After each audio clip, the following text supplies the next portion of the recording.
Hello dear student, we have a question. Question says a particle is in linear SHM between the 2 points A and B, as you can see in the figure, and both points A and B are separated by a 10-meter distance.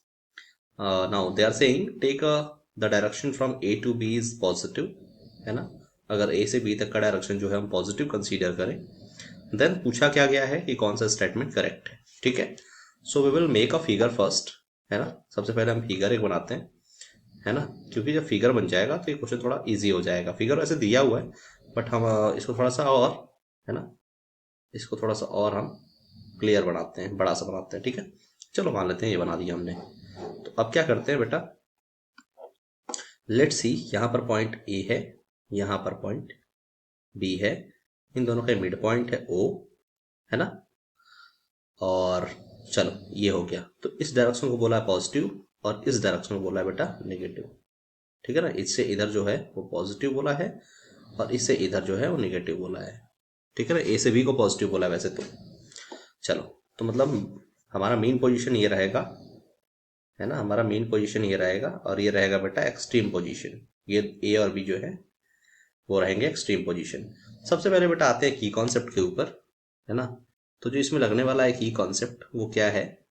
की concept बेटा SHM के लिए आपने समझा होगा और पढ़ा होगा कि जब भी एसएचएम होता है तो एक रिस्टोरिंग फोर्स जनरेट होता है ना, रिस्टोरिंग फोर्स. और जो रिस्टोरिंग फोर्स होगा वो डायरेक्टली प्रोपोर्शनल होता है किसके, डिस्प्लेसमेंट के, है ना, यानी कि डिस्प्लेसमेंट के डायरेक्टली प्रोपोर्शनल होता है. चलो अगर हम आते हैं अपने मेन कॉन्सेप्ट्स के ऊपर, तो कॉन्सेप्ट क्या कह रहा है वो समझते हैं. ठीक है, तो कॉन्सेप्ट में सबसे पहले बोला गया है, ए ऑप्शन हमारा बोला हुआ है कि जब पार्टिकल ए पर रहेगा, तो पार्टिकल अगर बेटा ए पर रहेगा तो आप खुद सोचो कि जब वो पार्टिकल ए पर रहेगा तो पहली बात तो वेलोसिटी जीरो है, क्योंकि वो एक्सट्रीम पोजीशन, कुछ टाइम के लिए वो पार्टिकल रेस्ट में आ जाएगा. तो एट द एंड ऑफ ए या फिर ए पर जो हमारी पहली बात जो वेलोसिटी होगी वो तो फिर जीरो होगी. ठीक है, अच्छा, तो जब वेलोसिटी जीरो होगी देन हमारा डिस्प्लेसमेंट किधर है, टोटल हमारा टोटल डिस्प्लेसमेंट बेटा है नेगेटिव डायरेक्शन में, है ना. यहाँ पर अगर देखा जाए पार्टिकल मान लो यहाँ पर है तो टोटल डिस्प्लेसमेंट किधर है, नेगेटिव डायरेक्शन में है. तो दूसरी बात हो जाएगा जो डिस्प्लेसमेंट होगा वो नेगेटिव. और जब डिस्प्लेसमेंट नेगेटिव होगी तो बेटा रिस्टोरिंग फोर्स किधर होगा, अपोजिट डायरेक्शन. दैट मीन्स यहाँ पर फोर्स की जो वैल्यू आएगी वो आएगी पॉजिटिव में. ठीक है, क्योंकि डिस्प्लेसमेंट नेगेटिव है.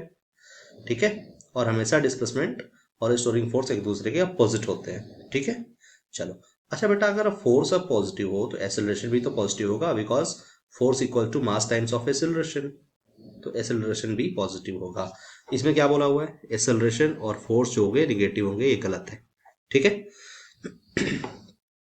दूसरे बोला हुआ है कि अगर बी पर देखें तो बी पर भी एक्सट्रीम पोजीशन, तो वहां पर भी जीरो होगा पहली बात.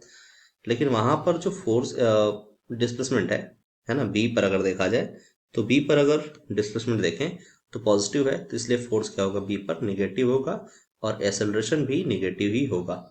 यानी कि अगर यहाँ पर देखें sign of acceleration in force तो यहाँ पॉजिटिव है, ये भी गलत. ठीक है, अच्छा ना. थर्ड केस में बोला हुआ है, थर्ड थोड़ा अच्छा केस है. थर्ड केस में बोला हुआ है कि sign of velocity, acceleration in force, तीनों का पूछा हुआ है. व्हेन पार्टिकल, है ना, when it is at 3 centimetre away from A से 3 सेंटीमीटर दूर हो, मान लो हम यहाँ पर ले लेते हैं, मान लो पी पॉइंट मान लेते हैं 3 सेंटीमीटर पर यहाँ से, है ना, यहाँ से 3 सेंटीमीटर पर जा किधर रहा हो, किधर जा रहा हो बेटा, बी में. तो पहली बात अगर थर्ड केस में अपन ऑब्जर्व करें तो थर्ड केस में क्या होने वाला है, सोचो आप. थर्ड केस में अगर देखें हम तो थर्ड केस में पहली बात वेलोसिटी क्या होने वाली है, पॉजिटिव, क्योंकि बॉडी जा रही है ए टू बी. ठीक है, ठीक है ना. अब जब ए टू बी बॉडी जा रही है, वेलोसिटी क्या है, पॉजिटिव. ठीक है, तो इस केस में ए से बी जाते टाइम वेलोसिटी पॉजिटिव हो गई. ठीक है, अच्छा, तो और देखो एस वेलोसिटी तो पॉजिटिव हमने बता दिया. अब दूसरी बात अगर देखें तो क्या पूछा है, एक्सेलरेशन की वैल्यू. अब एक्सेलरेशन की वैल्यू क्या होगी, है ना, या फिर वेलोसिटी तो आ गया, अब फोर्स निकाल लेते हैं. तो बेटा अगर सोचो आप, तो जब वो पॉइंट पी पर रहेगा तो नेट डिस्प्लेसमेंट किधर है, निगेटिव, है ना. तो टोटल फोर्स किधर आएगा, नेट डिस्प्लेसमेंट निगेटिव तो टोटल फोर्स पॉजिटिव, और फोर्स पॉजिटिव तो एक्सेलरेशन भी पॉजिटिव. ठीक है, इसमें क्या बोला हुआ है कि तीनों पॉजिटिव रहेंगे, वेलोसिटी, एक्सेलरेशन और force. That is correct. Last option पे आते हैं। लास्ट ऑप्शन में क्या है कि sign of velocity, acceleration and force when the particle is at 4 centimetre from B से कहाँ जा रहा है पार्टिकल, यानी मान लो यहाँ पर एस पर है और जा रहा है किधर तरफ मूव कर रहा है, ए की तरफ, ठीक है ना। तो यहाँ पर अगर वेलोसिटी देखोगे बेटा, तो वेलोसिटी पहली बात यहाँ पर हो जाएगी नेगेटिव। जब वेलोसिटी नेगेटिव, लेकिन अभी भी अगर यहाँ पर एस पॉइंट पर देखोगे तो डिस्प्लेसमेंट किधर है, जो डिस्प्लेसमेंट है वो कितना है, पॉजिटिव डायरेक्शन में। तो फोर्स क्या होगा यहाँ पर, नेगेटिव, और एक्सेलरेशन भी नेगेटिव। तो ये वाला ऑप्शन भी गलत है। So I hope you understood it well. आपका third option will be your correct option. All the best.